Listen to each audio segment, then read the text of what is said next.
Grab out some pens because in this video we're going to be looking at different header designs that you can use in your journal that are visually effective but still simple to do. If you've been finding that the way that you've been titling your journal pages is getting a little bit stale, a little bit boring, then we have a bunch of different options in this video, so stay tuned and practice along with me. If we haven't met, hi, I'm Jess or Jashi Curran on behalf of the Art Olive Ambassador team, and I find that I do have a tendency to stick to very specific lettering styles when I'm using my journal, to the extent where sometimes I use them just a little bit too much and they start to get a bit boring. One of the best things that we can do in that case is have some kind of a reference in our journal for other different styles of headers and lettering that we can use, just so that when we get a little bit tired of the styles that we've been typically gravitating towards, we have some other options. I'm setting this page up in what I call my R&D notebook, or my research and development journal, which is effectively just a journal where I can put ideas like this one, or ideas for layouts, anything that isn't really something I'm going to be using in my everyday journal,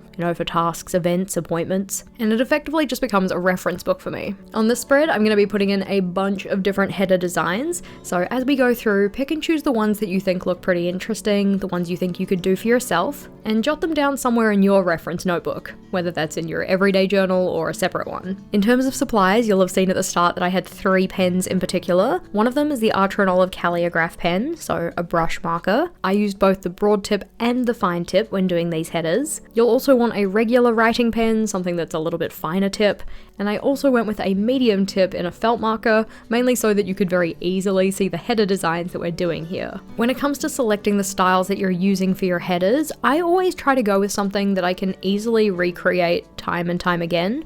One of the ways that I build consistency into my layouts or make a theme look cohesive is by doing the same kind of elements over and over again when it comes to my decoration.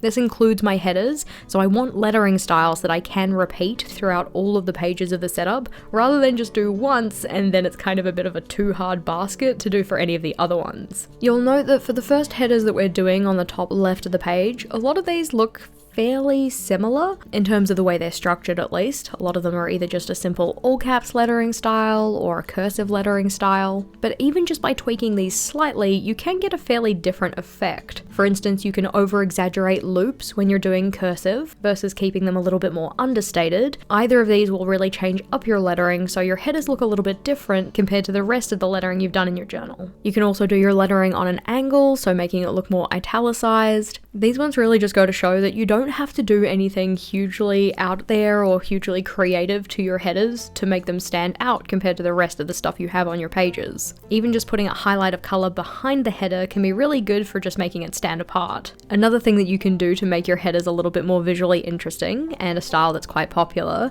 is to combine cursive and all caps together. This is just done by layering one style on top of the other, and technically speaking, you don't have to make it all caps and cursive. You can do all caps and lowercase together, but the way you'll want to layer these is by putting down the lighter color first and then going over the top with the darker color. Typically, I like to have the larger header text be the lighter color and then lay the darker over the top of this. It just makes it a little bit more readable. And here you can see I've also demonstrated that just using a different pen type or pen color can make your header look a little special too. Even if you're just using your regular everyday writing style, doing it in a pen that's not so typical for the rest of your journal layout can help your header to stand out. One of my favorite ways to do different header styles in my journal though is just by playing around with different fonts. While we all have our typical handwriting, when it comes to hand lettering, this is usually something that's a little bit more like art. There is plenty of font inspiration online, but one of my favorite places to look are free font websites,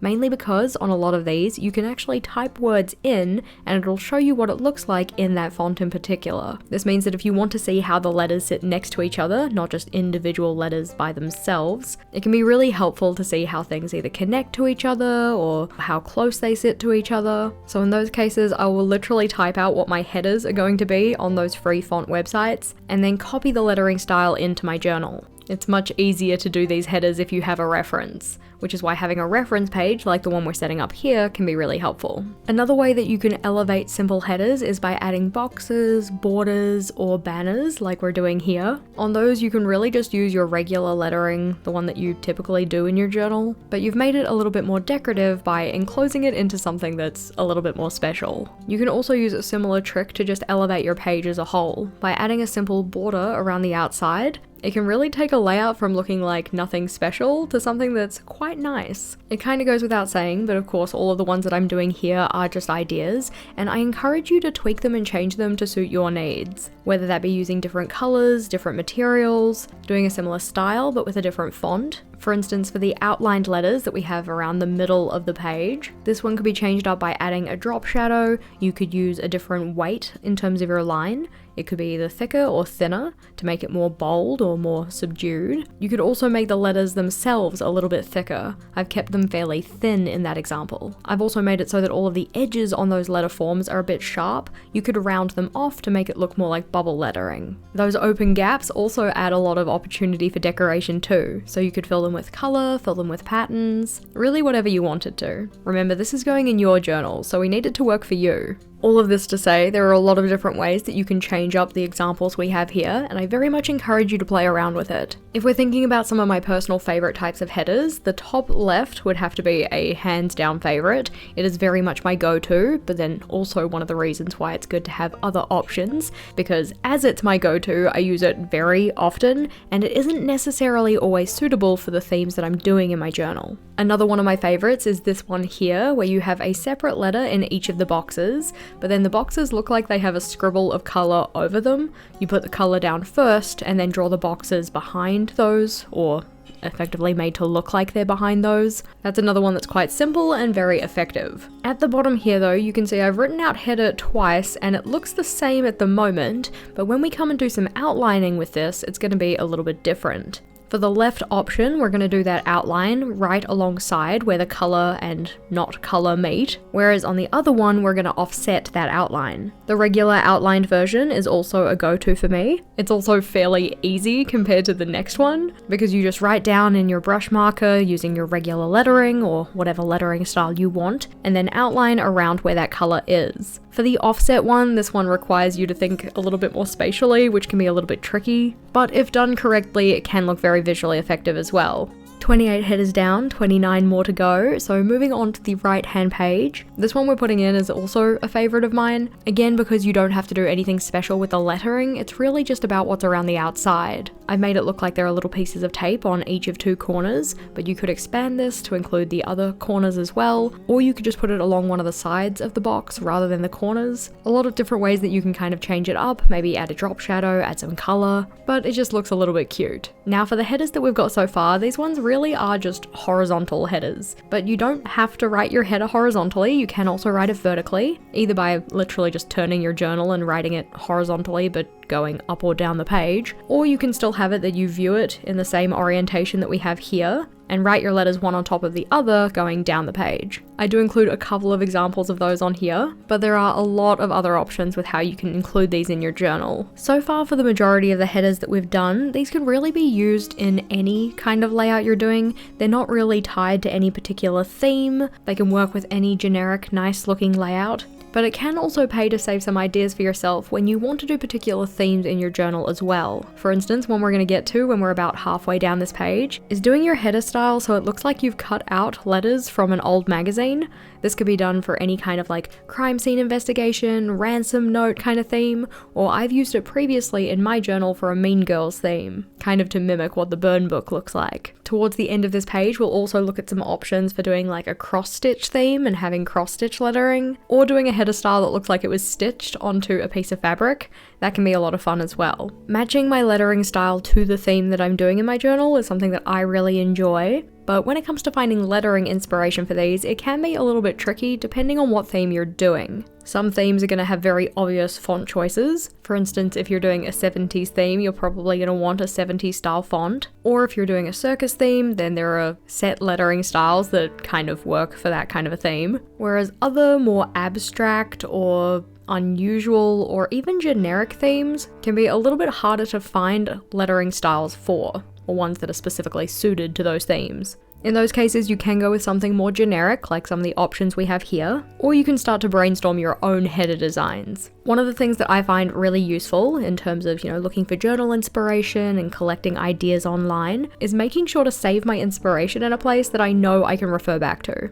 Either it could be in the journal, like the R&D journal we're working in here, or it could be saving those things on Pinterest, in your Instagram saves, in a folder on your computer, whatever it is, so that you can find your ideas later. Header inspiration is one in particular that I like to save, because there's a lot of good inspiration out there on things like Pinterest, just through Google searches, anything like that. So if the ideas that we're looking at in this video aren't really resonating with you, but you still want more lettering ideas, then those are some good places to search. Or we also do have more videos on the Archer and Olive channel related to lettering, which could be useful. Now, 3 of the header styles that we just wrote down might look kind of similar, and technically they are, because in my mind they are the same style of header, just executed slightly differently. One of my favorite header styles, the one that I use in my long-term collections journal, which is for any collection that I don't want to have to set up with each new journal, just because I set up a new journal roughly every 6 months. So any of those collections that I want to have for a very long time, I put into that journal, but I want the entire journal to look cohesive while not being boring in terms of the headers. These 3 headers that we have here are the style that I use in that journal, which is just a mix of capital and lowercase letters, but all of those letters are done so that they come up to the same height. This means that when I write out any header, I have a choice as to which of those letters are capitalized versus lowercase, which means that even if I'm writing the same word, they won't necessarily look the same every single time. I quite like this because it makes the lettering style quite forgiving.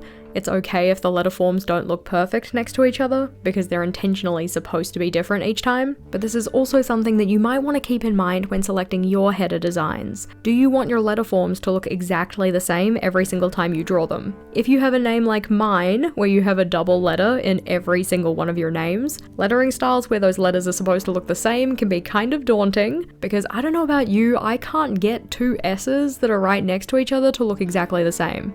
And my name is Jess. Yeah. If you've been practicing your headers along with me though, and using the word header to do your practice, then likely the word header means nothing to you right now. It literally just looks like a fake word. But I'd love to know which of the header styles we have on this page is your favorite, so let me know in the comments. And hopefully you grabbed some good inspiration from this video. We have over 50 different styles here for you to try out. But if you are still on the hunt for more lettering inspiration, then either of the videos we have on screen here is the next one to check out. Click on either of those to get more lettering ideas for your journal, and thanks for watching.